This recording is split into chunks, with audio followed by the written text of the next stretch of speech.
The sun provides life on the entire planet, so what do you think happens when it starts to go out? Naturally, Earth sends astronauts on a mission to reignite the sun. Does that journey go smoothly? Well, for the crew of 2007's Sunshine, the mission is anything but smooth. Spoiler alert, while I may give you my opinion on the film, that's no substitute for watching it for yourself. Links to the film are in the description. Mankind faces extinction. Wow, I can already tell this is gonna be an uplifting, feel-good movie. Yeah, no. I can literally feel myself getting amped up from anticipation. We open up on Dr. Searle, who's having a pleasant conversation with the ship herself, Icarus. Afterwards, he goes to the table where he explains his experience with the rest of the crew. On a side note, all of the actors and actresses had to live together so that they could create a palpable feeling that they knew each other throughout. It's also now that we find out from Kaneda that if they have any messages to send back home, they should do it now as they're approaching the dead zone earlier than anticipated. Obviously, all of the fun stuff will happen there where they can't reach out for help. That's how it always goes, right? I hope you're proud of your son. Here we meet the ever-so-humble Kappa. I really hope he had another reason for going on this mission other than the approval of his parents. That'll get you in trouble every time. This visual is absolutely gorgeous. I'd go on the mission just to live in that room. Next we get to meet Corazon, who is about to deliver her report to Kaneda in the observatory. She explains that oxygen levels are better than expected and there's nothing to worry about. You're thinking about Icarus 1. Wait a second, this is Icarus 2. What happened to the first one? Well, as it turns out, no one knows what happened to Icarus 1, but they didn't make it to their destination. Soon after, a brawl erupts between Mace and Kappa that results in Mace taking some time to remember home. After that, he delivers a very heartfelt apology. They really do behave like a cooped-up family.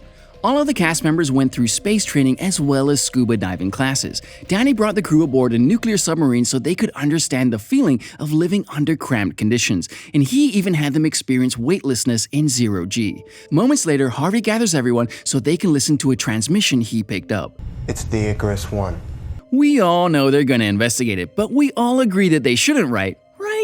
These sounds were partially actual sounds received from space by a Midwestern university. This distress signal from Icarus 1 was actually used later in 2011 for the prequel movie to The Thing. After much deliberation, Searle brings up the option of contacting Icarus 1 to take the payload they were carrying as a second chance at a successful mission. The decision falls to Kappa since he's the physicist for their journey. Two last hopes are better than one. While we all know this is a terrible decision that will end terribly, his logic for making the decision is sound. At least they're thinking with their heads. The change in their approach to the sun ends up causing more problems. When the change in path was made, the shields weren't recalibrated for the new approach to the sun, and the sun burned part of Icarus 2. Kaneda and Kappa go outside of the ship to fix the damaged panels, but tragedy strikes when the oxygen garden catches fire. Icarus 2 tries to take over control, but that will put Kappa and Kaneda in danger. Icarus, take control of the ship. We can't seriously be losing two of the biggest characters this early in the movie, can we? Kappa, go back. Well, one is better than both, but no, not him. I actually kinda liked him. As Icarus counts down to when the ship will be back on course, Kaneda finishes up the last panel, but he knows it's too late to try and make it back to the airlock. He turns to face, and the last we see of him is engulfed in flame. CGI was a challenge when it came to creating the sun in the film. It ended up being the longest CGI sequencing ever done by a London production house. Between the music and the visuals, this is such a stunning farewell to a character that actually seemed like he had two brain cells to rub together. As they assess the damage to Icarus 2, Harvey, who's now the captain, explains that since the oxygen garden and reserve oxygen is gone, they won't have enough oxygen to make it to their mission. We now have no choice but to rendezvous with Icarus 1. This sucks because that was their plan this whole time. One slip up literally happened just to kill Kaneda off, then they end up having to do it anyway. Of course, right after hearing that information, Corazon is already talking about how many people to get rid of so they do have enough oxygen. 3 to be exact. It would take getting rid of 3 people that are all necessary in their own way. Everybody has their own job that makes them essential, and she's just ready to throw 3 of them out of the airlock. Eventually, they hold it together long enough to reach Icarus 1, and the crew of Icarus 2 board it and look around. 80% of all dust is human skin. Well, now I'll never look at simple dust the same again. That means there's just pieces of human all over the place. These flash frames that happen whenever a crew member shines a flashlight at the screen are actually pictures of the original crew of Icarus 1. Definitely threw me off. I thought I was looking at ghosts for a second. After the crew explores the ship, they find that it has all of the oxygen they need, water, food, and a running ship. There's no reason that the original crew shouldn't have made it to their destination. Then a voice comes on over the computer, and he calls himself Pinbacker. When he chooses for us to die. Aha, look at that distortion. So now that we've got some explanation on Icarus 1, we find out that a religious nut is the whole reason why they didn't make it in the first place. After the message finishes, Mace finds out that the real reason they can't use the ship anymore is because someone has sabotaged the coolant system, and Searle finds the crew. Searle explains that the whole crew actually burned themselves in the observation room with the shields fully down. Stardust is stardust. Oh god, what's wrong now? We are floating free from you. Can much more go completely wrong in such a short amount of time? I feel like not much time has passed, but everything has just gone wrong. After Mace decides that Kappa will take the one suit to get aboard Icarus 2, he comes up with the brilliant idea of the other three being shot across space straight back to their ship with him. The temperature alone could kill them, but he rips insulation off of the ship to protect them during their free fly back to Icarus 2. Searle realizes that one person has to stay behind to handle the hatch operation, and he volunteers. Well, goodbye Harvey. I've got to say, for 2007, the effects and visuals for this are stunningly realistic. As the remaining crew members go over how they can save enough oxygen, they revisit the possibility of killing Trey to make up for the 3 people they needed to get rid of before.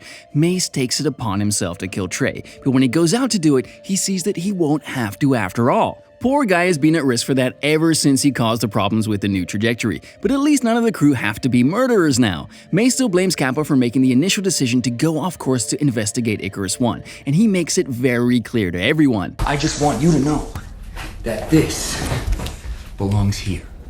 That's so cold. Let's remember that Kappa helped save Mace's life when they came back over, but Mace just can't accept Kappa's decision. Shortly after, Kappa decides to run diagnostics on all crew biometrics, and he discovers something terrifying. There are only 4 crew members. Negative.